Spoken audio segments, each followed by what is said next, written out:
Bienvenue dans Expansion, un podcast par Eric Flack qui s'adresse à toutes celles et ceux qui cherchent à s'améliorer aussi bien mentalement que physiquement, tout en développant leurs relations avec eux-mêmes et les autres. Et aujourd'hui, nouvel épisode 115, dans lequel on va parler de quoi ? On va parler de planifier sa vie versus laisser se faire naturellement et spontanément les choses. Plus spécifiquement, on va voir ça dans le cadre des relations sentimentales. Et ça va tourner un peu autour des relations de couple. Est-ce que le romantisme planifié tue le sens même du romantisme ? On va en discuter, je serais curieux de connaître ton avis également. On va parler d'action et de responsabilisation personnelle dans tout ce qui nous arrive, tout comme on va parler de destin dans tout ce qui nous arrive. Voire même un peu de spiritualité. Un peu les deux côtés d'un certain spectre, peut-être. On va voir, je trouve ça très intéressant et c'est basé sur une question que j'ai reçue par message vocal que je vais te faire passer juste après. Alors j'en ai beaucoup en stock des questions. C'est possible que cet épisode dure assez longtemps déjà, selon les quelques notes que j'ai prises. Sinon, on fera passer une deuxième question sur un sujet similaire. Parce qu'il y en a. Voilà, petite pause début novembre dans la publication d'épisodes, tu l'as peut-être remarqué, mais c'était pour mieux repartir sans m'arrêter parce que la fin d'année est chargée, donc je voulais m'assurer que, voilà, à partir de cet épisode, tous les dimanches, rendez-vous, nouvel épisode jusqu'à Noël, garanti, abonne-toi au podcast pour ne pas les rater. Et d'ailleurs, c'est Noël avant l'heure car on vient de sortir 2 tout nouveaux produits dans ma boutique sur ericflack.com. Tout d'abord, la tant attendue nouvelle barre de dips pour la slide bar. La slide bar, c'est notre barre de traction haute et ajustable. C'est un best-seller dans la boutique depuis qu'elle est sortie il y a 1 an maintenant. Avant, on n'avait qu'une seule barre droite disponible sur cette barre de traction. Maintenant, on a proposé aussi une barre avec des poignées de dips qui permettent donc de faire des tractions en prise neutre ou en prise large de façon plus confortable quand la barre est en position haute, tout comme de faire des dips lestés, des relevés de jambes en position basse, ce qui peut remplacer pas mal d'autres équipements parce que tu as une seule station pour traction, pour dips, pour quasiment tout. En plus, tu peux te lester parce que la barre, elle tient facilement 200 kg et plus. Donc, c'est tranquillou et ça vient de sortir. Tout comme on a sorti notre tout nouveau kettlebell ajustable qui vient charger à 20 kg avec 2 poignées différentes pour une polyvalence maximale. Les poignées desquelles tu peux les interchanger très rapidement. Tu peux ajuster le poids avec les disques qui sont fournis, donc jusqu'à 20 kg. Tu peux ajuster le poids de ton kettlebell entre 1 et 20 kg par rapport à ce qui est fourni. Tout comme, évidemment, tu peux y mettre tes propres disques à toi pour monter jusqu'à 150 kg si tu veux, si tu en as besoin pour certains exos.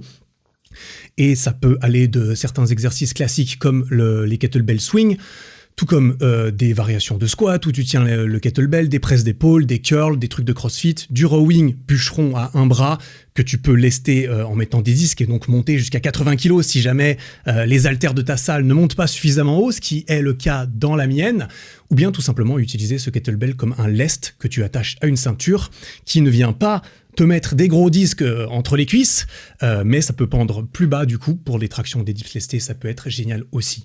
Voilà, ça vient de sortir, on est très content. Tu retrouveras tout ça sur ericflack.com. Il y a des vidéos complètes de démonstration des produits sur le site qui a été encore refait et amélioré pour cette occasion avec des nouvelles photos, on a tout refait encore mieux. Comme tous les ans, on step up au maximum. On a dépassé les 130 000 clients depuis le début, on est très reconnaissant. Merci pour tout ça. On n'est pas prêt de s'arrêter, donc tu peux aller voir cela si tu as besoin de quelque chose pour toi ou pour l'offrir à quelqu'un, parce que c'est bientôt la période.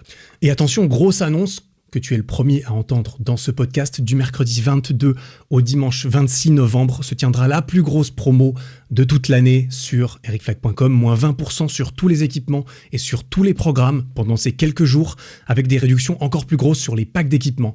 Donc si tu as besoin de quoi que ce soit, ça va être le moment et c'est aussi actif sur ces nouveaux produits qui viennent de sortir. Donc si tu les veux à moins 20%, c'est le moment. Après, ce sera plus aussi intéressant, clairement. Donc que ça soit ces nouveaux produits ou bien les autres best-sellers de la boutique comme les gilets lestés, la magnésie, les barres parallèles ou encore le programme Street Workout Evolution qui est un putain de best-seller, tout est à moins 20% pendant ces quelques jours uniquement. Rendez-vous sur ericflack.com pour en profiter. Voilà, tu m'excuseras peut-être ce petit message, mais ce podcast n'est pas sponsorisé, donc je me permets de te partager les choses que je crée moi-même et qui me tiennent beaucoup à cœur. Merci pour ta compréhension, putain. Sans transition, on passe à présent à cette question qui m'a été posée par Amandine.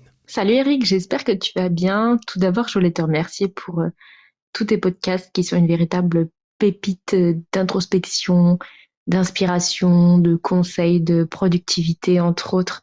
Je trouve ça toujours super intéressant à écouter, en tout cas. Justement, en parlant de productivité, moi, je suis quelqu'un qui aime tout organiser, planifier, être la plus productive possible. Et j'ai cru comprendre que c'était un peu ton cas. Malheureusement, en faisant ça, c'est vrai que je délaisse un peu l'aspect relationnel de ma vie. Bon, j'ai que, entre guillemets, 24 ans, mais ça commence peut-être à me peser. Malgré tout, j'arrive pas à laisser du lest dans cette planification, etc., pour faire entrer des relations. Et une fois, je t'ai entendu parler sur l'interview de Nassim, je crois, que tu avais fini par même planifier tes relations. Ça faisait partie d'une forme de productivité chez toi. Et comme c'est quelque chose d'assez inhabituel, en tout cas, ça peut être mal vu en fait d'en venir à planifier même les relations, la chose qui doit être spontanée normalement. Je voulais savoir si pour toi ça reste malgré tout une bonne chose de planifier l'aspect relationnel parce que franchement, je vois pas comment intégrer des relations dans ma vie si je ne les planifie pas et en même temps ça me paraît tellement pas naturel de les planifier que je me sens un peu perdue. Voilà, si tu pouvais m'éclairer, ce serait génialissime. Merci. Très intéressant tout ça. Merci beaucoup Amandine pour ton message. D'ailleurs, je fais un petit rappel, si tu veux laisser un message vocal, que ça soit une question ou entre guillemets n'importe quoi, mais plutôt une question, tu peux aller sur ericflac.com/podcast. Ne me pose rien d'urgent, parce que ces questions, elles restent là pendant un moment, et quand j'ai besoin d'inspiration, quand j'ai envie, je les écoute toutes, mais je n'y réponds pas en podcast, ni toutes, parce qu'il y en a quand même beaucoup, ni super régulièrement. Donc si jamais tu as certaines questions qui pourraient d'autant plus aider beaucoup de personnes, dans la réponse, il y a plus de chances que ça passe dans l'épisode. Sinon, je l'écouterai de toute façon tôt ou tard. Voilà, mais ceci n'est pas... ne pas harceler cette boîte vocale non plus, bien sûr. Mais je sais que toutes les personnes qui écoutent ce podcast sont très respectueuses, donc ça me fait très plaisir. En tout cas, ça s'est clairement toujours manifesté dans les messages. Voilà, merci Amandine pour ton message. Du coup, je vais partager ma vision des choses vis-à-vis de ça. C'est souvent le cas dans ce podcast, t'as vu ? Souvent, je parle de ce que je pense, et j'aime penser que j'essaye d'aligner un petit peu l'ensemble entre ce que je pense, ce que je dis et ce que je fais. Pour moi, c'est très important d'essayer d'aligner tout ça. Mais voilà, t'as le droit d'être d'accord. Tout le monde a le droit d'être d'accord avec moi ou pas, c'est pas la question. Je t'encourage à partager ton point de vue en commentaire sous la vidéo YouTube de ce podcast, par exemple, bien sûr. Premièrement, vis-à-vis de ça, je pense que c'est bien de se poser des questions sur soi et sur l'état de sa vie, sur ce qu'on veut, mais qu'on n'a pas. Par exemple, j'ai envie d'avoir une relation sentimentale, j'en ai pas. Bon, c'est déjà bien de se poser ce genre de questions. Ça m'est arrivé aussi, justement, clairement. Une fois qu'on a déterminé ce qui nous manquerait, il faut voir comment concrètement on pourrait influencer le fait de l'obtenir, soit par exemple les actions à mettre en place, et bien entendu, les conséquences et les sacrifices que ça pourrait demander en échange. Bien sûr, il peut y avoir énormément ou assez peu d'actions qu'on pourrait faire en peu de temps. Ça va dépendre aussi d'à quel point est-ce qu'on veut ce changement vite dans notre vie. À quel point est-ce que j'ai envie d'avoir plein de nouvelles personnes que je vais rencontrer dans ma vie pour peut-être trouver la bonne. Donc ça dépend de notre motivation vis-à-vis de ce changement de vie et des sources aussi de cette motivation. Par exemple, les sources positives de motivation.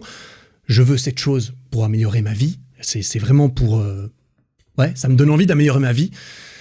Ou alors des sources de motivation qui sont plus négatives, par exemple. Ma situation actuelle est douloureuse. Elle est très douloureuse ou elle pourrait devenir douloureuse si ça continue. Donc je dois me sortir de là pour éviter ce scénario négatif. Chercher le plaisir, fuir la douleur. Deux sources de motivation qui fonctionnent très bien les deux en même temps aussi. Donc...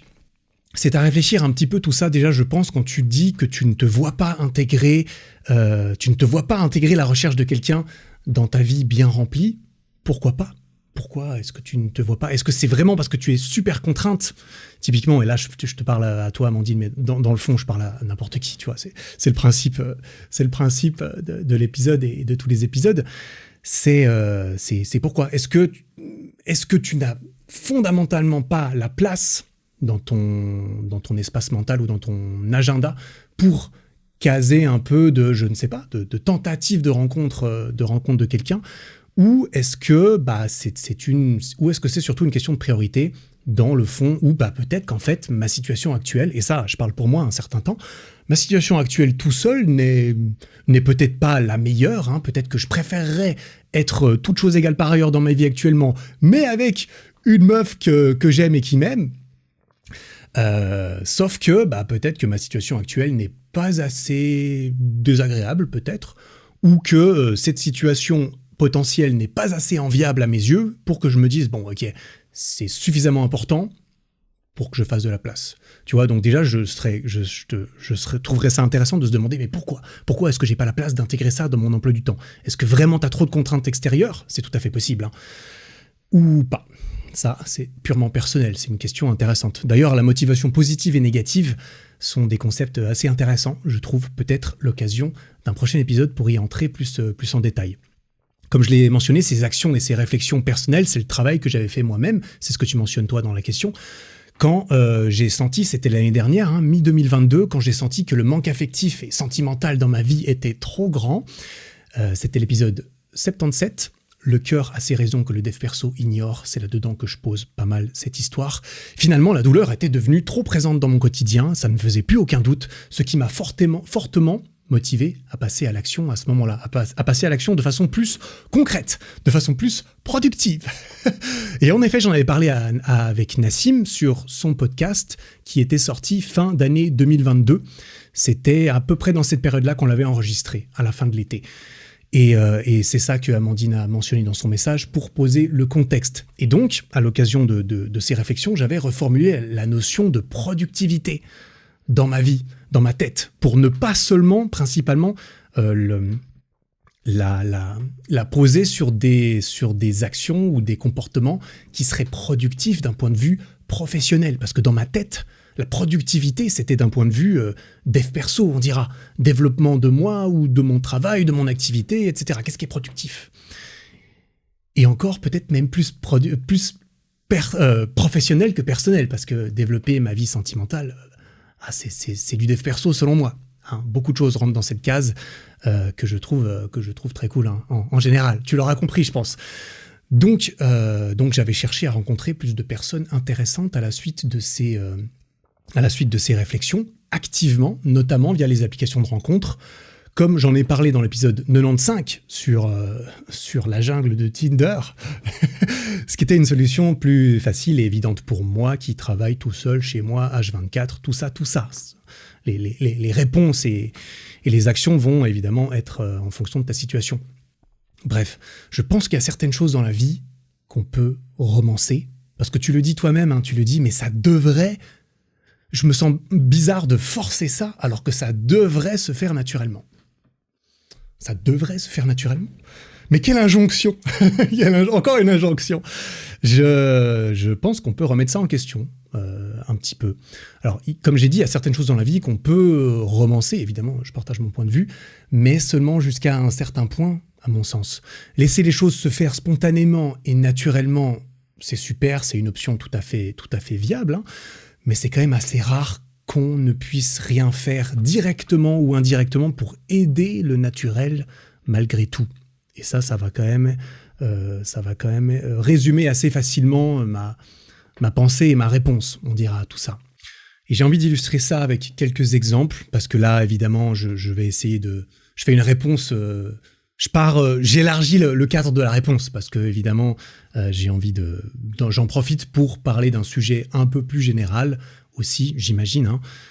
En tout cas j'essaye, plutôt que de juste répondre à une question oui ou non, quoi, concrètement. Donc, un premier exemple assez terre-à-terre avant de passer à celui des relations, typiquement, écrire un livre, ou écrire un roman, encore mieux, écrire un roman ou ouvrir un restaurant, par exemple, ça peut être né d'idées romantiques et romancées qu'on se fait dans notre esprit. Ah, je vais écrire ce livre, j'ai une histoire, elle va être incroyable. Ah, je vais ouvrir ce resto, ça va être extraordinaire, les gens vont venir, ça va être extrêmement stylé. Mais il s'avère, dans ce cas de figure encore plus que dans d'autres, je pense, que la dure réalité va très vite venir nous frapper, que ça va pas se faire naturellement derrière, et encore moins sans effort concret de notre part. Et là, j'ai une petite anecdote, une histoire de vie. Putain, j'avais jamais raconté ça, et j'y ai pensé en réfléchissant à cette question. Une anecdote sur mon livre, mais pas le livre que je n'ai pas encore écrit, le livre que j'ai juste commencé à écrire.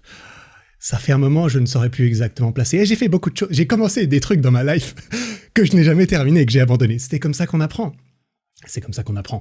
Mon livre de médiéval fantasy, Alors, je ne sais pas si c'est le genre précis qu'on lui aurait attribué dans une librairie aujourd'hui, mais je suppose, parce que c'était le genre de roman que je lisais beaucoup. C'était peut-être même le seul genre de fiction que je lisais. J'en lisais beaucoup quand j'étais adolescent. Je me souviens très bien, j'ai commencé à écrire ce livre. Alors, je vais tout de suite mettre entre guillemets le mot livre, hein, bien sûr. J'ai commencé à écrire ce livre après avoir terminé la trilogie, je crois que c'était une trilogie de Eragon. Eragon, je sais pas si tu te souviens, il y avait même eu un film sur le premier livre d'Eragon. Quel énorme boost ce film. Il n'avait pas du tout marché, mais j'avais adoré cet univers. Il n'y a pas énormément d'univers comme ça dont je me souviens parfaitement. Celui d'Harry Potter et celui d'Eragon, c'est notamment ceux que j'ai lus, dont je me souviens le plus. J'ai terminé ces livres. Je me souviens, j'étais trop hypé. Je me suis dit, putain, je vais écrire le mien. Ça va être trop stylé. Ça va être génial et tout. J'avais déjà un début d'idée très clairement inspiré d'ailleurs des livres que j'avais lus sur le sujet mélangés tous ensemble, mélangés à des idées de la vie de rêve de héros que je fantasmais d'avoir un jour quand j'avais, je sais plus quel âge j'avais, 15 ans peut-être, 16 ans, je me souviens plus. C'est comme Harry Potter. C'est magique aussi parce qu'on se dit que ça pourrait nous arriver ou qu'on pourrait aussi recevoir notre lettre de Poudlard parce qu'elle va arriver naturellement, spontanément comme ça, tu vois, comme dans les romans. J'ai écrit 1 page et demie. Voilà l'étendue de mon livre. Je me souviens très bien du début, hein, d'ailleurs je l'ai écrit, c'était un jeune garçon qui se réveille le jour de son épreuve de rituel pour passer à l'âge adulte, un truc du genre. Je me souviens qu'il y avait une histoire de pas une histoire de palefrenier, mais je me souviens, c'était un jeune, évidemment, c'était à l'ancien temps, Heroic Fantasy, avec probablement de la magie un peu, qu'elle est débarquée, tu vois les bails, on se battait avec des épées, on avait des boucliers, on avait des livres de sorts peut-être, je n'avais pas encore créé le lore à ce point-là, parce que je m'étais pas beaucoup projeté, enfin je m'étais arrêté au stade de fantasme, voilà. Jusqu'au moment où je me suis vraiment posé pour écrire ça. Je me souviens très bien que je l'ai fait.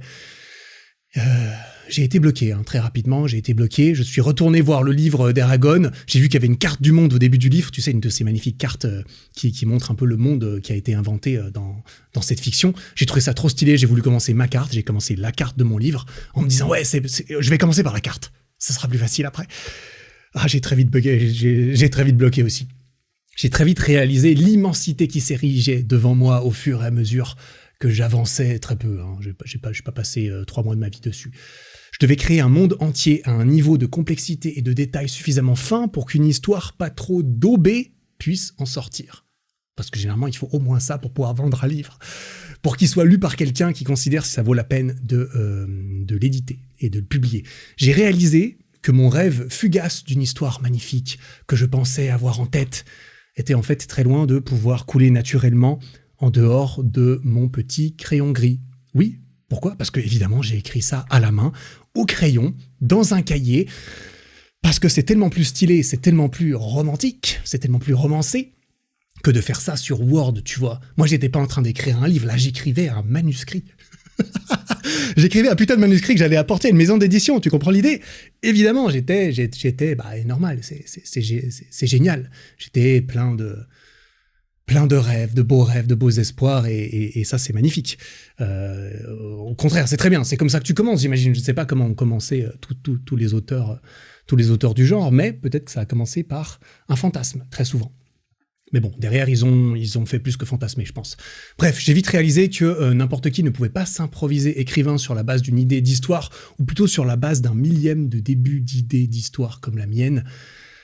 Même si je l'ai conscientisé plus tard, j'ai commencé à réaliser que la fameuse inspiration, au même titre que la motivation d'ailleurs, eh bien, ça se travaille, ça se provoque, souvent à coup de travail, de répétition et d'action concrète. Il suffit pas juste d'attendre que l'inspiration frappe toute seule. Je crois bien d'ailleurs que beaucoup d'écrivains et d'auteurs et d'artistes le disent que il faut pas juste attendre que l'inspiration, c'est pas juste je me promenais, parfois oui, bien sûr, mais la plupart des écrivains te diront écoute, il y a pas de secret, tous les jours il faut écrire. Faut pas attendre que tu aies envie ou que l'inspiration frappe, il faut y aller, il faut taffer. Désolé, l'histoire de l'idée incroyable qui tape et le overnight success de quoi ? Eh bien, ce sont les exceptions qui confirment les règles, on dira. Même si c'est comme ça, même si c'est souvent ça qui est mis en avant dans certaines success stories, qu'elles soient vraies ou qu'elles ne soient qu'un fruit de marketing pour vendre des trucs, eh bien, on met plus souvent ça en avant, bien sûr. Donc, j'allais éventuellement réaliser que j'allais en fait jamais recevoir ma putain de lettre de Poudlard. Ma lettre n'allait jamais arriver, et donc j'étais condamné à rester un putain de moldu toute ma vie. Et à devoir faire avec. Alors, évidemment, je dis tout ça, c'est des choses que je formule aujourd'hui, que j'ai pas entièrement... Ça m'a pas frappé d'un coup quand j'avais 15 ans, tu vois. Mais ça a été le début de ce genre de réalisations qui ont quand même un peu façonné ma vie par la suite. On va pas se mentir, je pense. Pas de baguette magique pour résoudre mes problèmes, putain. Fais chier quand même, si seulement. J'allais éventuellement réaliser que j'allais devoir passer à l'âge adulte dans la vraie vie. Et tout seul, en quelque sorte. Enfin, tout seul. Non au travers de mes fantasmes qui étaient en fait nés des films, des livres et des jeux vidéo dans lesquels j'ai baigné pendant mon adolescence quand j'étais jeune et qui me permettaient notamment d'échapper à ma vie un peu pourrie et de ne pas prendre non plus beaucoup de responsabilités dans ma vie, plus que pour le strict minimum vital. Pour des raisons de naïveté, pour des raisons d'ignorance, pour des raisons de je ne sais pas. On y reviendra une autre fois peut-être. Je raconterai mon histoire vis-à-vis des jeux vidéo une fois dans un épisode, on fera un épisode spécial. Peut-être bientôt, je sais pas. Quand l'inspiration frappera, je le ferai, tu vois. J'attends que ça frappe. Bref, tout ça pour dire, je suis peut-être parti un petit peu loin. Je pense qu'il faut faire attention avec certaines idées de laisser les choses se faire naturellement, ce qui peut peut-être nous faire tomber un peu trop dans les fantasmes et des films qu'on se fait dans notre tête, comme quoi, un jour je vais écrire ce roman, je connais exactement l'histoire. Il y aura de la magie, de l'aventure, du suspense, et bien sûr une histoire d'amour, il faut mettre une histoire d'amour, et j'irai le proposer à un éditeur, ça va être ouf. Et puis voilà, le succès incroyable. Ou alors un jour, on se dit, c'est sûr, mon prince charmant va tomber du ciel, il va venir me sauver de cette vie de solitude. Ça sera probablement par un début de soirée d'automne, sous une légère pluie. À la sortie de la bibliothèque de laquelle je sors, il va me rattraper dehors, car j'avais oublié un livre là où j'étudiais à l'intérieur. Je remarquerai directement sa prestance et sa confiance derrière ses beaux yeux verts au moment où nos regards se croiseront pour la toute première fois, sans plus jamais se séparer ensuite. Bref. et évidemment, je ne veux absolument pas tailler ce genre d'histoire. Tu l'as bien compris, j'exagère volontairement le cliché, de façon à présenter le côté parfois absurde de certaines choses. Et je ne cherche absolument pas à démonter le fait d'attendre spontanément ou naturellement. J'y crois fortement, mais je vais étayer un peu plus mon point dans la suite de cet épisode, j'imagine.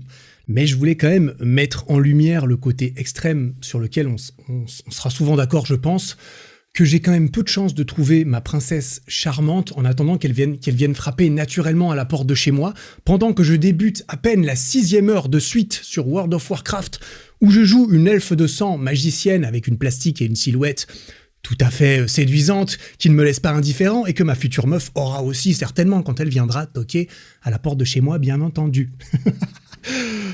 Ah, et là je prends presque mon exemple à nouveau, hein. J'aime bien me prendre pour exemple. C'est les exemples les plus concrets que j'ai. Non pas que je fantasmais sur le fait qu'une elfe de sang vienne toquer chez moi quand je passais ma vie sur World of Warcraft quand j'étais plus jeune, mais j'aurais pas dit non, j'imagine, putain, qui dirait non? Naturellement, elle aurait pu venir. Tu vois ce que je veux dire. Dans la vie, en tout cas, j'aime penser, la plupart des choses stylées qui nous arrivent ne nous tombent généralement pas complètement par magie, naturellement dessus, sans qu'on y soit pour rien. En tout cas, c'est ma vision de la vie. À nouveau, je précise.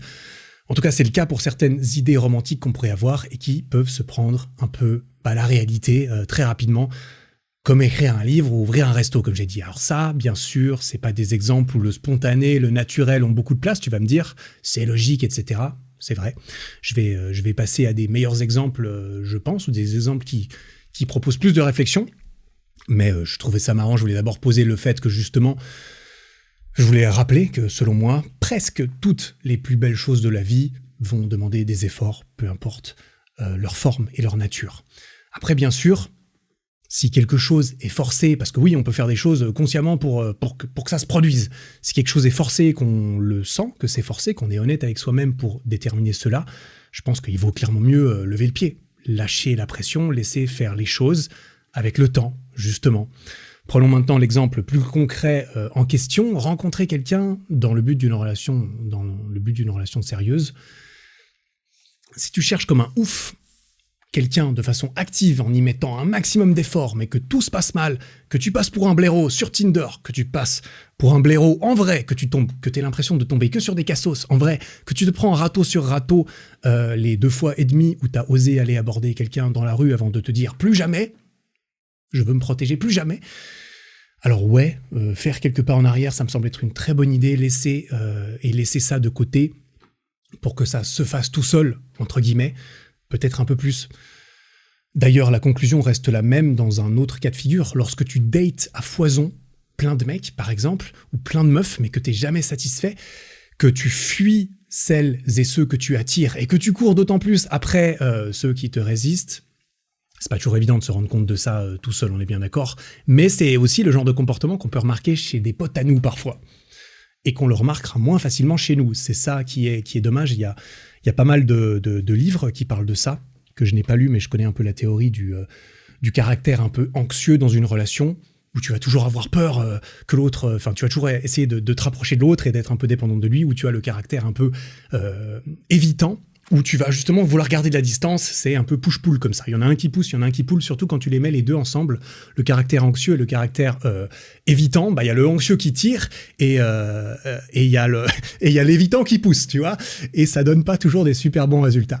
On est d'accord. Mais dans ce cas de figure où justement tu dates un peu, tu joues un peu avec tes dates, on dira, dans un cas ou dans l'autre, que t'as l'impression d'activement chercher, mais qu'en fait t'es toujours un peu en train de sauter d'un date à un autre indéfiniment ou d'une relation à une autre.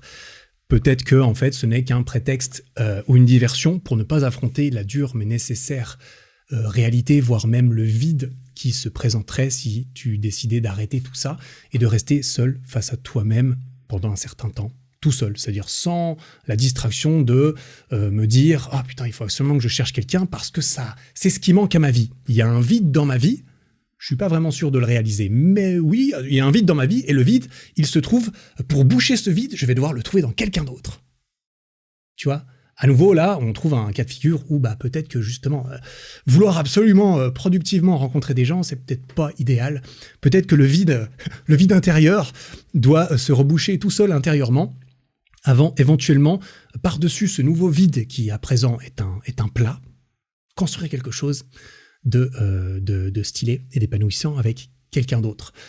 Bref, c'est un autre scénario dans lequel c'est peut-être mieux de se retirer de tout ça temporairement. Et pendant ce retrait, prendre le temps de comprendre que le problème dans tout ça ne vient peut-être pas uniquement des autres, au cas où ça serait naturellement ce qu'on pourrait penser des fois, parce qu'on ne rencontre pas la bonne personne, et qu'on ferait peut-être mieux de se concentrer sur apprendre à se connaître soi, à travailler sur soi-même et à augmenter sa propre valeur, ou encore à apprendre à mieux présenter sa propre valeur aux autres, parce que ça joue aussi.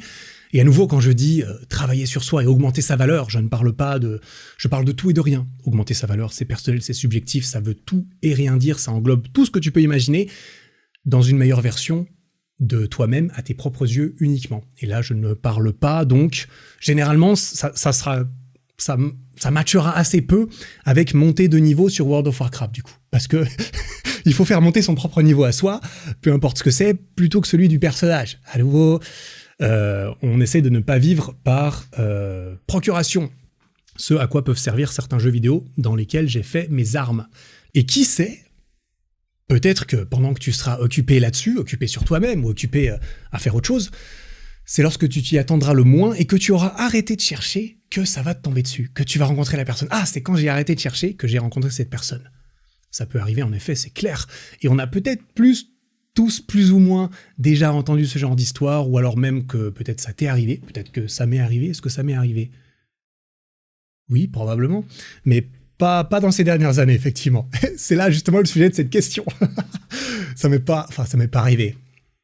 À nouveau, ça dépend je vais continuer mon argumentaire, ma réflexion plutôt.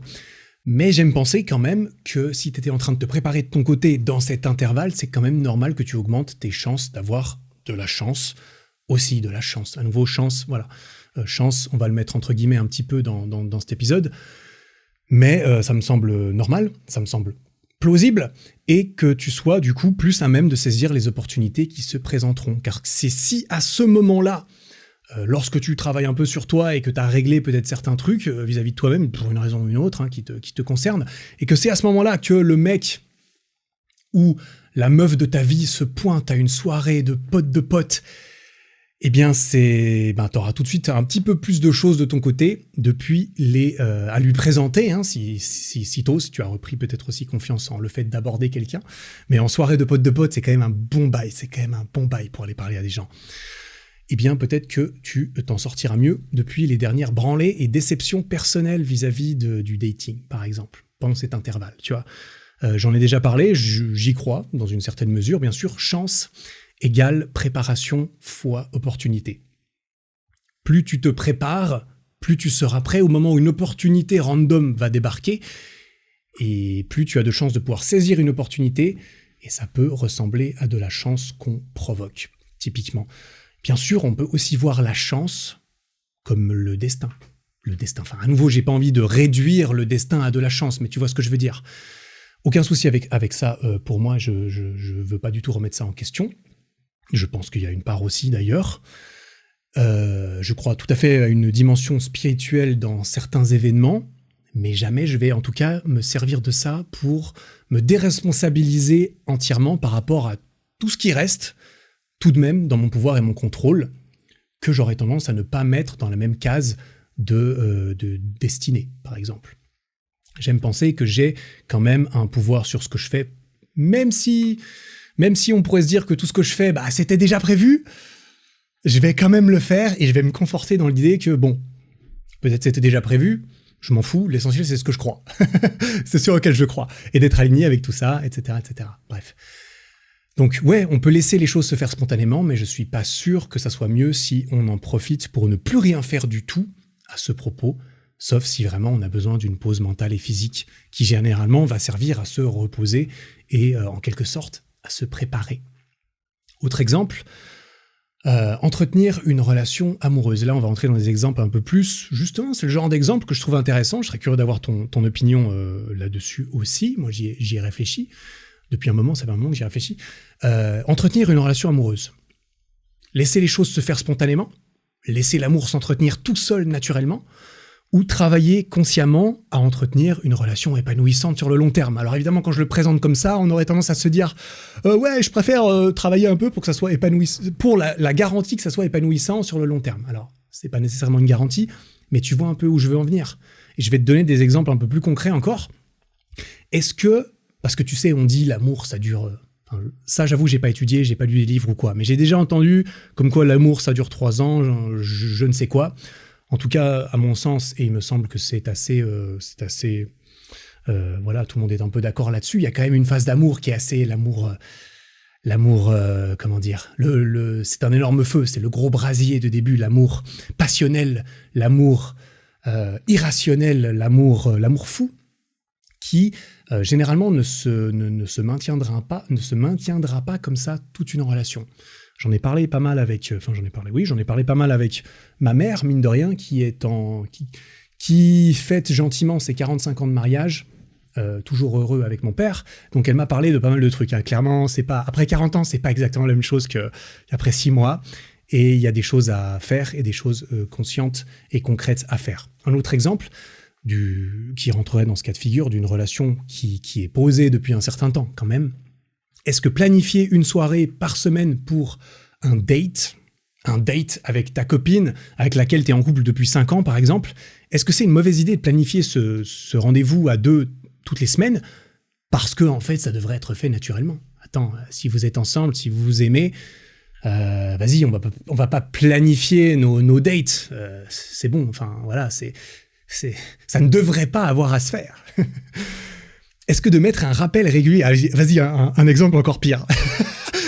Est-ce que de mettre un rappel régulier de temps en temps sur ton téléphone, de faire une petite attention à ta copine, ou l'inverse, comme tu veux, comme lui envoyer un message pour lui dire, je sais pas, pour lui dire qu'elle est belle, qu'elle te manque, ou bien pour te mettre un rappel de lui acheter un bouquet de fleurs, par exemple, est-ce que c'est une mauvaise idée? Parce qu'en fait, ces petites attentions devraient être spontanées, elles devraient venir naturellement. Curieux d'avoir ton point de vue là-dessus. curieux d'avoir ton point de vue là-dessus. Est-ce que programmer le moment dans la semaine où papa et maman peuvent finalement ne plus avoir leurs enfants dans les jambes et redevenir un couple l'espace de quelques instants, plutôt que de n'être définis que par le fait qu'ils soient parents, ce ne sont plus un couple, ce sont des parents. Est-ce qu'ils peuvent redevenir un couple grâce à une planification de temps en temps pour profiter en même temps d'un peu de temps de qualité dans la chambre parentale? Est-ce que c'est bien ou est-ce qu'on devrait laisser ce genre de moment intime apparaître spontanément, naturellement, au risque que papa et maman, en fait, ils soient tellement aspirés par toutes leurs responsabilités que ça ne se produise finalement jamais ou une fois tous les 3 à 6 mois? Je ne sais pas. À nouveau, c'est un exemple que je sors de mon cul parce que je ne suis pas parent. J'aime penser, par contre, j'aime penser que c'est mieux d'essayer de planifier ces choses. Je pense que tu l'auras compris à ma diction, à mon intonation, et je veux absolument pas réduire ou quoi. C'est juste que je trouvais que ces exemples étaient assez parlants pour mettre de l'eau dans son vin un peu de tous les côtés. Bref, chacun son avis bien sûr, hein, et chacun son fonctionnement. Perso, je pense pas que ça soit une mauvaise chose de faire cela. Je pense même que c'est primordial. Typiquement dans le cadre de la relation de couple de longue durée, je pense que c'est primordial de travailler activement à ce qu'une relation grandisse, qu'elle puisse s'épanouir, que ça puisse perdurer, que ça puisse, entre guillemets, se maintenir. Mais j'aime penser que si ça se maintient, c'est que ça fructifie quand même, hein, en quelque sorte. Ça va demander du travail et des efforts conscients, beaucoup. Bien plus peut-être que ceux qui n'existent souvent pas beaucoup ou qui sont assez rarement mis en avant dans les contes de fées où ils vécurent heureux et eurent beaucoup d'enfants. On parle assez rarement du fait qu'ils ont dû entretenir ce putain de bonheur quand même, parce que ça n'a pas dû être facile pour toujours non plus. À nouveau, je prends un extrême de conte de fées, tu vois, bien sûr, mais c'est vrai que peut-être que ça vient aussi de là, certaines idées que ça devrait se faire naturellement. Je sais pas. C'est pas d'où ça vient. Et c'est marrant parce qu'on a parlé de tout ça avec ma copine, justement, l'autre soir pendant qu'on mangeait. J'ai sorti le sujet comme ça, on en a parlé pendant longtemps, hein, au moins 1h30, c'était extrêmement stylé. Et je lui ai demandé par rapport à la planification, par exemple, le point qui fâche, la planification des petites attentions. Et je dois dire que sa réponse ne m'a pas spécialement surpris, après on se connaît quand même un peu. En gros, son point de vue, et j'espère ne pas voilà, déformer ce qu'elle a dit, donc je vais pas trop m'étaler non plus, mais en gros, elle m'a dit, pour moi, les petites attentions, c'est au sommet. Le mieux, ce qui compte le plus, c'est la petite attention. Elle préférerait que ça soit spontané. Évidemment, elle préférerait que ça soit spontané. Et elle m'a même dit, et ça, on a bien rigolé, elle préférait, si c'est pas spontané, elle préférait ne pas le savoir. Et ça, j'ai trouvé ça assez intéressant de le reconnaître, hein, en tout cas. De le reconnaître, parce qu'on pourrait se dire, et là, c'est à nouveau un débat, est-ce que tu préférerais le savoir ou pas? Est-ce que s'il y a une certaine magie, est-ce qu'on peut l'entretenir comme ça par omission? Je sais pas, à nouveau, c'est un sujet duquel on peut discuter, débattre un petit peu, même s'il y a pas, voilà, on débat pas sur des trucs incroyablement profonds non plus, peut-être.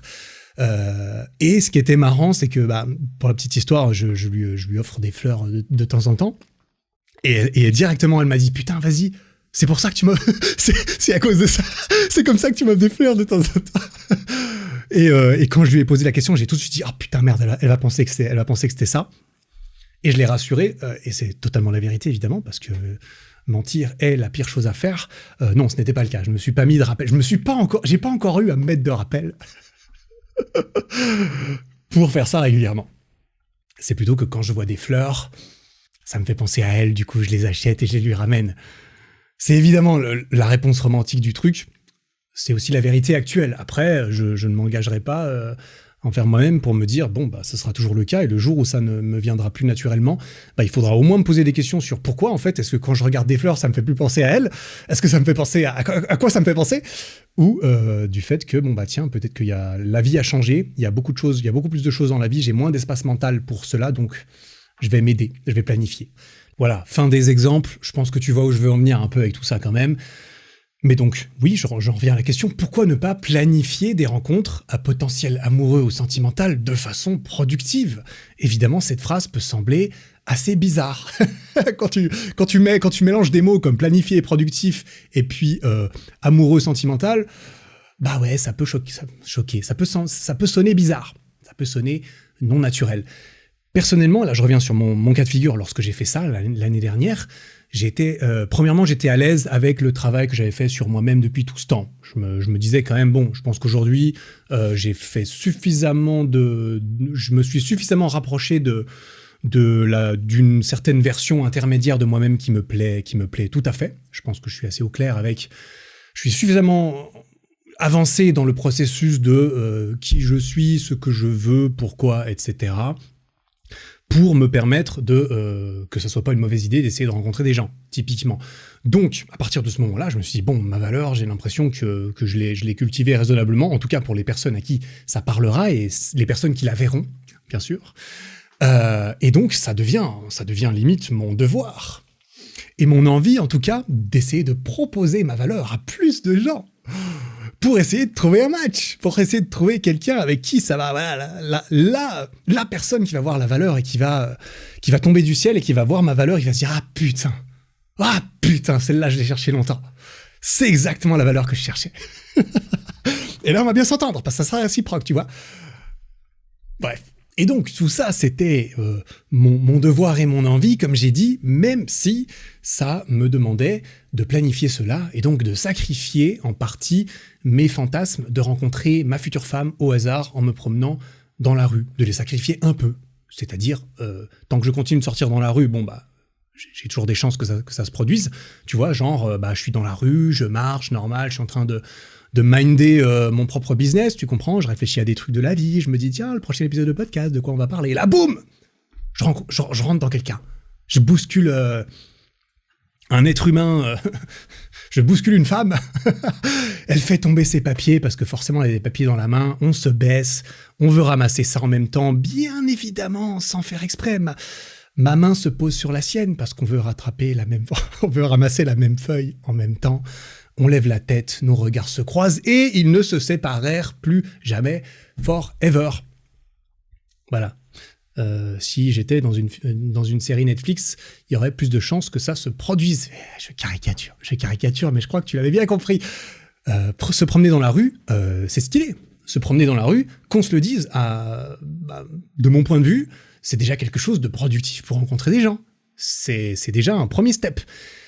Qu'on se l'avoue ou non, encore plus d'ailleurs, hein, évidemment, si on ne regarde pas ses pieds ou son téléphone non-stop, on est bien d'accord, ça réduit un peu les chances à ce niveau-là. Quand tu regardes tes pieds ou ton tel, il y a moins de chances que tu rencontres quelqu'un dans la vraie vie. Et ça augmente de toute façon quand même plus les chances que de rester chez soi. Comme je l'ai dit, les actions et leur ampleur qu'on décide de mettre dépendent des sacrifices qu'on est prêt à faire aussi et d'à quel point c'est important pour nous. Et toutes les actions, etc., n'auront pas le même potentiel de réussite, évidemment, sur ce qu'on cherche à changer dans nos vies. Après, souvent, il faut essayer. Il faut essayer, je sais pas, par exemple, il faut essayer d'aller dans un bar parler à des gens, il faut essayer d'aller sur les applications, il faut essayer d'aller à des soirées de potes et de parler à des gens avec une bonne excuse parce que tu connais Leïla qui organise la soirée. Il faut essayer pour se faire un avis aussi de ce qui peut correspondre ou pas à notre personnalité, nos envies, nos préférences. Donc, par rapport au fait que ça peut être vu ensuite bizarrement de planifier ça, parce que c'est mal vu, je crois même que Amandine l'a dit dans son message vocal, honnêtement, ça bat les couilles. Le regard des autres, c'est important. On peut pas, ni on ne veut s'en détacher entièrement. Ça fait partie de nous en tant que créature sociale, par défaut. Mais il faut assurément pas lui donner le pouvoir de nous empêcher de vivre notre vie pour nous-mêmes en premier lieu, je pense. Rien à foutre. J'allais sortir le rien à foutre de ta dépression. Bah, c'est nul. C'est vraiment nul, c'est un peu lavé comme blague. Rien à foutre de ce que quelqu'un, surtout que ça n'a rien à voir, rien à foutre de ce que quelqu'un pourrait penser par rapport au fait que j'ai planifié mes rendez-vous avec des filles de façon productive. Ça, je le dis de façon assez sincère quand même. Ça me touche assez peu. Bref. C'est bizarre uniquement si tu décides que c'est bizarre selon tes propres critères de bizarreté dans le comportement de ta vie, d'autant plus les comportements qui n'atteignent négativement personne. Quand ça concerne que toi, j'ai envie de dire, bon, si c'est bizarre, fais ce que tu veux, vraiment, tout comme j'ai l'intention de faire ce que je veux tant que je n'empiète sur personne. Donc, perso, je suis plus de la team de tant qu'à faire, Tant qu'à laisser faire le destin, je vais quand même essayer de le forcer un petit peu avec mes propres moyens. Comme ça, on fait équipe avec le destin et on a encore plus de chances que ça passe. J'aime penser. On travaille à deux, coude à coude comme ça. Lui et moi, on se regarde dans les yeux et on se dit, vas-y. Il me wingman, je le wingman, il me wingman. Bref, on a tous besoin d'un wingman parfois, d'un wingwoman, d'une wingwoman. Bien sûr, je rigole un peu quand je dis, destin et tout ça. Chacun aura tendance à accorder plus d'importance dans sa vie à ce qui est très terre-à-terre, logique, rationnel, ou en complémentarité ou en contrepartie à ce qui est plus spirituel. Les deux sont excellents à mon avis, les deux sont intéressants à cultiver, à maîtriser et à contrôler, d'une certaine contrôler. Contrôler, c'est pas le bon mot en ce qui concerne le spirituel peut-être, mais à cultiver, je pense, et on devrait, j'aime essayer de tenter d'allier les deux au maximum. Et en parlant de destin, justement, c'est marrant, je peux raconter cette petite anecdote rapidement. Ma copine actuelle, du coup, elle avait décidé consciemment, par exemple, sans trop entrer dans les détails, elle avait décidé consciemment de s'abstenir d'essayer de rencontrer quelqu'un pendant un certain temps avant qu'on se rencontre pour, en quelque sorte, se préparer, ou en quelque sorte. Je vais vraiment résumer ça parce que ça ne concerne pas grand monde d'autres, mais c'est pour le petit exemple que je trouve marrant. Et elle avait passé un certain temps sans chercher à rencontrer quelqu'un avant de débarquer finalement sur les applications de rencontres. Et comme je l'ai déjà dit, c'est là-dessus qu'on s'est rencontrés, hein, bien sûr. ça valide un peu mon argumentaire. Mais ce que je trouve très intéressant, c'est qu'elle a débarqué sur une application de rencontre, elle a créé son profil, elle a rempli son profil, elle commence à faire son marché sur l'application, comme ça, tu vois. Elle voit des mecs, ça commence à swiper un peu, tout ça. Elle match avec un mec. Elle match avec plusieurs mecs, d'ailleurs, bien sûr. J'aime autant dire que les meufs ont peut-être un peu moins de mal à matcher, quand même, en général. Et elle donne rendez-vous elle prend un premier rendez-vous avec un mec. Et paf, qui c'est son premier putain de rendez-vous? C'est Pedro. Non, c'est pas vrai, c'est moi, putain, évidemment, c'est moi. Attends, l'histoire est trop belle. L'histoire est trop belle. Enfin, elle est trop belle. Elle est trop belle, évidemment, parce que on s'est bien trouvé, je pense. Qui c'est sur qui elle tombe en premier match? C'est Bibi. Qui c'est qui tombe du ciel au moment où elle se dit, bon, on va tenter un truc? C'est Bibi. J'étais le premier date qu'elle a eu, le tout premier, et ça va faire bientôt 1 an qu'on est ensemble et tout se passe très très très bien. Donc imagine à quel point elle serait prête à te recommander de prendre un peu de temps pour essayer proactivement de rencontrer quelqu'un. Enfin déjà peut-être elle pourrait recommander le fait de prendre du temps pour soi, pour savoir ce que tu veux, parce qu'elle est arrivée, elle savait exactement ce qu'elle voulait et on s'est très bien entendu là-dessus. À quel point elle serait peut-être à même de te recommander de prendre un peu du temps pour toi, tout comme de proactivement essayer quelque chose, voire même d'essayer d'utiliser une application de rencontre ou d'essayer de rencontrer des gens sur Instagram, comme ça se fait beaucoup, et je pense que c'est un très bon outil pour ça. Crois-moi, à cette application de rencontre en question, elle leur met 5 étoiles directement. Elle débarque, elle remplit son profil, bam! Elle tombe sur moi. Quand même, elle est pas tombée sur n'importe qui. C'est quand même pas mal, tu vois ce que je veux dire? Elle leur mettrait 5 étoiles direct à l'application sur l'App Store derrière. Tout comme tu devrais mettre 5 étoiles à ce podcast, si jamais il te plaît, bien entendu. Si jamais tu en tires quoi que ce soit d'intéressant, que tu veux le soutenir gratuitement en l'échange de sa publication régulière gratuite, tu peux t'abonner au podcast pour ne rien rater et laisser 5 étoiles ou liker la vidéo sur YouTube. Abonne-toi sur YouTube aussi, c'est stylé, on a dépassé les 20 000 abonnés. Peut-être qu'un jour, il y aura 100 000 abonnés sur ce podcast. Et ce serait quand même extraordinaire. Un épisode tous les dimanches avant Noël garanti, tu peux pas le rater, donc abonne-toi. Et puis, tant qu'à faire, suis le podcast @ericflagpodcast sur YouTube, TikTok et Instagram. C'est notamment sur Instagram que je pose les news du podcast, lorsqu'il y a des épisodes, etc., lorsqu'il y a des pauses, et je partage aussi des extraits réguliers des épisodes de podcast, aussi dans le but d'attirer plus de personnes vers ces messages que je cherche manifestement à propager. Bref, j'étais en train de parler de l'expérience de ma copine vis-à-vis de notre rencontre. Première personne, premier date. Est-ce que c'est le destin ? peut-être, et elle le voit aussi en partie comme ça, sans aucun doute, enfin, même si peut-être destin n'est pas le bon mot, je sais qu'il y a clairement de ça, mais c'est pas comme si elle avait non plus, elle avait non plus rien fait, hein, pendant qu'elle attendait ou au moment où elle s'est dit qu'elle allait chercher, pour le coup, je pense que ça a fait la différence quelque part. Bien sûr, après, c'était quand même de la chance. Il faut reconnaître qui débarque sur une application de rencontre après très très très longtemps, hein, et en étant sorti d'une...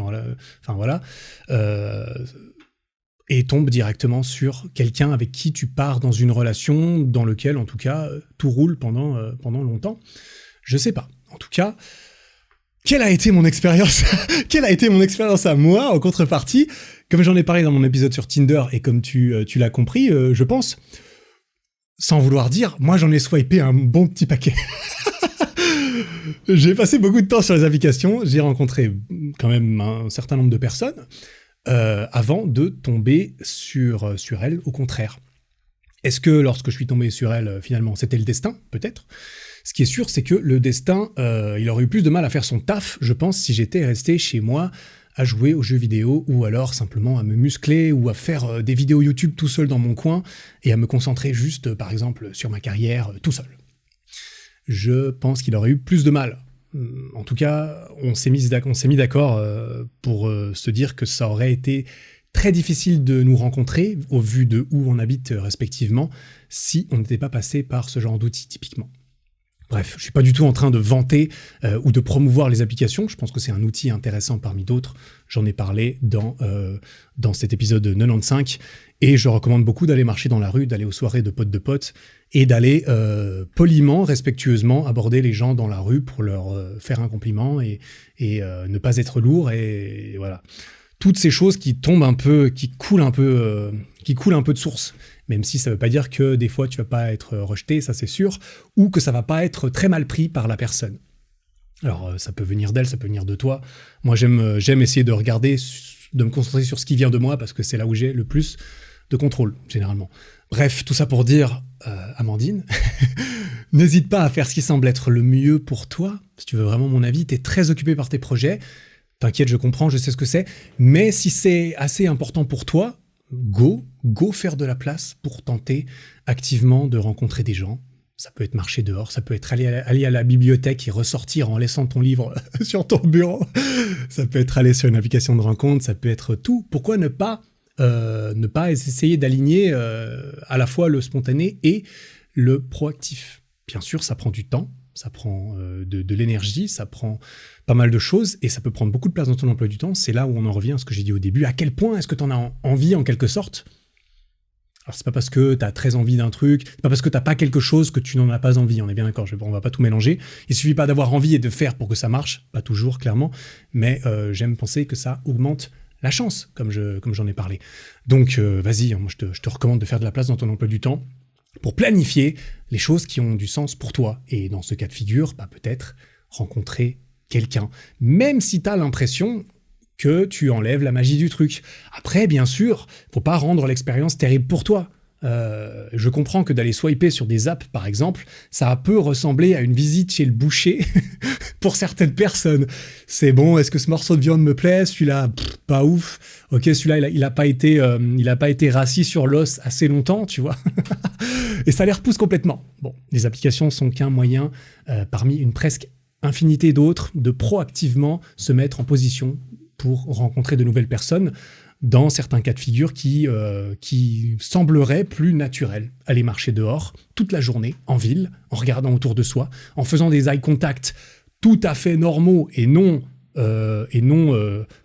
et qui ne feront pas penser à du harcèlement avec les gens, bien tu as plus de chances que tiens, putain, mon regard se croise avec cette meuf pour ne plus jamais se séparer.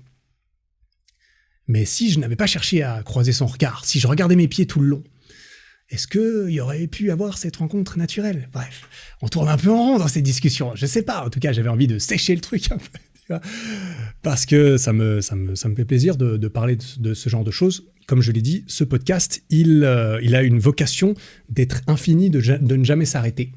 Je perds au jeu du podcast lorsque je ne fais plus d'épisodes. Et donc, je prends le temps de discuter tranquillement de certains sujets, même si c'est vrai que je pourrais te faire des épisodes de 18 minutes très structurés avec A plus B égale C.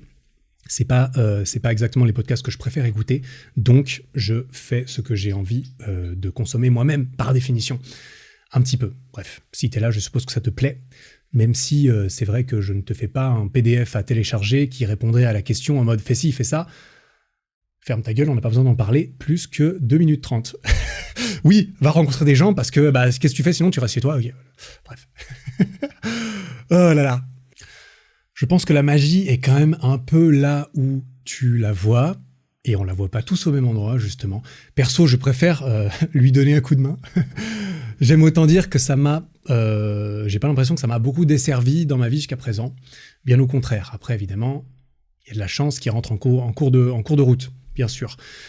J'aime penser que j'ai pris l'entière responsabilité de ma vie il y a plusieurs années, hein, ça s'est pas fait quand j'avais 15 ans, clairement. Juste au cas où le naturel et le spontané ne se produiraient pas toujours exactement comme prévu, dans le meilleur timing, etc., etc. Et ça, prendre la responsabilité, ça a des grosses conséquences qui sont plus ou moins agréables, hein, clairement, on va pas se mentir. Quand je réussis quelque chose, j'en prends le crédit. Quand j'échoue quelque chose, j'en prends tout autant le crédit et la responsabilité. Interdiction personnelle de rejeter la faute sur quelqu'un d'autre, sur quelque chose d'autre, ni même sur l'univers. Ça, c'est ma façon de voir les choses. Hein. Je ne rejette pas la faute sur l'univers quand il se passe un truc qui ne me plaît pas. C'est ma vision. À nouveau, est-ce que tout n'était pas de toute façon écrit ou mené de main de maître par l'univers, le destin ou toute autre force naturelle? Quoi qu'il en soit, peut-être, je ne peux pas le savoir. Et très certainement que je ne pourrais même pas le comprendre ou le concevoir si c'était le cas, tellement ces forces seraient omnipotente, omnisciente, elle me dépasserait, je suppose. Donc je vais humblement me contenter de faire avec ce que j'ai, ce que je contrôle, ce que je peux tâcher de comprendre et d'apprendre à connaître du mieux que je peux, c'est-à-dire ma simple enveloppe physique, corporelle, mortelle, ainsi que mon esprit. Et il y a déjà de quoi faire, putain, il y a déjà de quoi faire. Donc voilà, je veux la responsabilité de ma propre vie, j'en accepte les conséquences, en tout cas j'essaye, car forcément, comme tout type de mentalité, ça se cultive avec le temps et la pratique, et ça se cultive délibérément, j'aime penser. Je dis pas que c'est la meilleure façon de voir la vie, de voir les choses, certainement pas, par contre, c'est la mienne pour l'instant, j'en suis assez satisfait. Ça risque de changer, hein, bien sûr, on évolue tous, il y a que les cons qui changent pas d'avis, paraît-il. Comme j'ai dit, avec grand plaisir, je prends ton point de vue, toi qui m'écoutes, sur toutes ces questions, sur la question du romantisme, par exemple, en commentaire sous cette vidéo YouTube, notamment. Ou sous cet épisode de podcast sur Spotify, tu peux laisser un petit commentaire. Une fois que tu auras mis 5 étoiles, tu peux mettre un commentaire. Le forceur, je force! Parce que si je demande pas, ça ne vient pas, putain! C'est triste, ça! C'est triste. En tout cas, je t'encourage énormément à prendre les choses en main dans ta vie, encore plus si ton premier frein c'est « mais que vont penser les autres ?» Si en tout cas pas sur des questions pareilles, qu'on devrait en avoir quelque chose à foutre de ce que les autres pensent, même si c'est parfois notre entourage proche et que ça, c'est clairement plus difficile à gérer. On en reparlera aussi, un épisode sur les amis et l'entourage que j'aimerais bien faire. Il viendra quand l'inspiration frappe, tu sais comment ça marche. Commence par vivre. Et c'est vrai, il y a une partie d'inspiration. Je fais pas le mec. Quand je vais me promener dehors et que je m'arrête un moment de penser à un problème, c'est là que la solution, elle vient. Il faut un équilibre entre les deux. Bien sûr, d'où viennent les idées ? Je ne sais pas, à toi de me dire. Ça vient de tout ce qu'on a vécu, environnement, biologie, j'en sais rien. Je ne vais pas philosopher là-dessus dans cet épisode qui dure déjà assez. Donc, qu'est-ce que j'étais en train de dire ? Oui, on s'en fout de ce que pensent les autres. Commence par vivre pour toi. C'est le meilleur moyen, à mon sens, de pouvoir vivre ensuite, éventuellement pour quelqu'un d'autre, et de construire quelque chose de solide et d'épanouissant ensemble. Et c'est pas toujours facile de vivre pour soi, surtout quand on dépend de quelqu'un, surtout quand on a grandi dans un environnement pas ouf. Voilà, ça c'est propre à chacun. D'essayer justement, ça peut malgré tout faire partie du travail sur soi, que d'essayer de comprendre et d'apprivoiser et de faire cicatriser certaines blessures du passé ou certaines conséquences du passé. Donc je t'encourage à prendre la responsabilité de ta vie à la juste mesure et au juste équilibre qui te semble le meilleur pour toi. À nouveau, je vois pas l'intérêt de se forcer à quelque chose si on est honnête avec soi et qu'on estime qu'on préfère que ça se passe autrement, qu'on préférerait que selon moi ou selon toi, ça ne devrait pas se passer comme ça. Soit, il n'y a aucun souci avec ça, à partir du moment où c'est ce que tu penses vraiment, il y a vraiment aucun problème. Mais il y a quand même énormément de choses dans la vie qu'on obtiendra plus difficilement si on ne va pas les chercher. Très souvent, une des plus grosses différences déterminantes entre avoir quelque chose et ne pas l'avoir, force est de constater, c'est de l'avoir demandé ou pas. Je l'ai dit juste avant, si je ne demande pas les 5 étoiles, ils ne viennent jamais. C'est tristement, je ne sais pas si c'est triste, c'est purement vérifié. Tu demandes aux gens de s'abonner et de liker, ils le font beaucoup plus que si tu ne demandes pas. Il y a même des gens, j'ai vu ça et j'ai trouvé ça très stylé. Des gens, j'ai vu ça dans des vidéos, je sais pas, c'était Facebook, TikTok, j'en sais rien. Mais j'ai trouvé ça très cool parce que ces plateformes, j'aime pas TikTok, mais j'adore les possibilités créatives qu'elle permet. Il y a même des gens qui ont fait des vidéos où ils demandent des trucs. Ils s'amusent à demander des trucs un peu improbables autour d'eux, comme ça, juste pour demander, et à qui on leur répond oui, ce qui est surprenant vu certaines demandes. Par exemple, dans n'importe quel magasin random, à la caisse, tu demandes à la caissière « Hey, je peux avoir 10% de réduc ?» Juste comme ça, sans raison. Tu me ferais pas 10% ? Sans être un énorme lourdeau, évidemment, on est bien d'accord. Eh ben, il y a des gens qui se filment après pour montrer que, bah oui, des fois on te dit oui. De même, t'es dans l'avion, tu demandes à l'hôtesse « Est-ce que par hasard, il y aurait moyen que je visite le cockpit et que je rencontre les pilotes ?» Il y a peu de chances que l'infirmière vienne... que l'hôtesse ou l'hôte de l'air vienne te dire « Bon, on a décidé que vous alliez pouvoir visiter le cockpit. » Et il y a des mecs qui demandent, et après ils filment ça évidemment, et ils ont pu visiter un putain de cockpit parce qu'ils l'ont demandé. Alors évidemment, je te laisse définir où sont les limites morales, par exemple, de certaines demandes. Et bien sûr, tout ça, on est d'accord. Mais de la même façon, si tu ne sors pas de chez toi, le grand amour risque assez peu de venir toquer. Peu importe à quel point le destin est en ta faveur, tu vas pas lui simplifier la tâche comme ça. Et comme j'ai dit, je peux reprendre mon propre exemple d'il y a une quinzaine d'années. Donc, va plutôt le chercher. Si c'est dans le respect de toi-même et celui des autres, il n'y a pas vraiment de limite et il n'y a aucun mal à ça, que ce soit dans l'amour ou dans la vie en général, je pense. Je veux vivre personnellement énormément de belles expériences dans ma vie, donc je dois me sortir les doigts quand même un peu et donner un coup de pouce aux étoiles qui pourraient bien finir par s'aligner, ou alors rester en retrait et me préparer un peu plus dans mon coin en attendant que ça se présente de façon un petit peu plus favorable. J'aime penser que c'est ce que j'essaie de faire au maximum. Forcément, j'aurais tendance à t'encourager à faire de même, bien sûr, dans la mesure qui te corresponde, pour qu'on puisse, tous les deux, nous épanouir comme des oufs dans cette vie et qu'on se retrouve sans trop de regrets par rapport à ce sur quoi on avait du pouvoir et, mine de rien, une certaine responsabilité à un moment donné dans le passé de nos vies. Voilà. Et sur ceci... je m'en vais terminer avec cette question. Voilà, merci beaucoup Amandine pour ta question. J'ai essayé de retourner un peu le truc. Voilà. Il n'y a plus vraiment le temps, je vais m'arrêter là pour cet épisode, mais il y a plus le temps pour une question, mais je vais quand même passer un dernier message de plus de Lucas. Salut Eric, alors je refais ce message vocal une deuxième fois parce que mon micro a totalement bugué et quel dommage parce qu'il était tellement plus spontané. En fait, je viens de voir parce que je viens d'accomplir mon deuxième semi-marathon. Le dernier, je l'ai fait en 2021. Donc voilà, c'est vraiment, j'ai dû reprendre un entraînement et tout. Clairement, ta vidéo marathon m'a beaucoup motivé. Le street, c'est un penchant de ma vie. C'est juste génial ce que tu m'as fait découvrir. Et en fait, je suis trop fier d'avoir accompli toutes ces choses. Maintenant, je suis capable de faire des handstand push-up et tout, et des muscle-up sans élastique. Enfin, je veux dire, j'étais trop fier de mon corps et tout. Et en fait, je te suis depuis le début de mon adolescence et tu m'as apporté tellement que... Pour moi, c'est dur en 90 secondes de t'expliquer tout ça, tu vois. Je pense qu'un jour, je prendrai le temps de t'écrire un mail, le construire et t'envoyer quelques photos.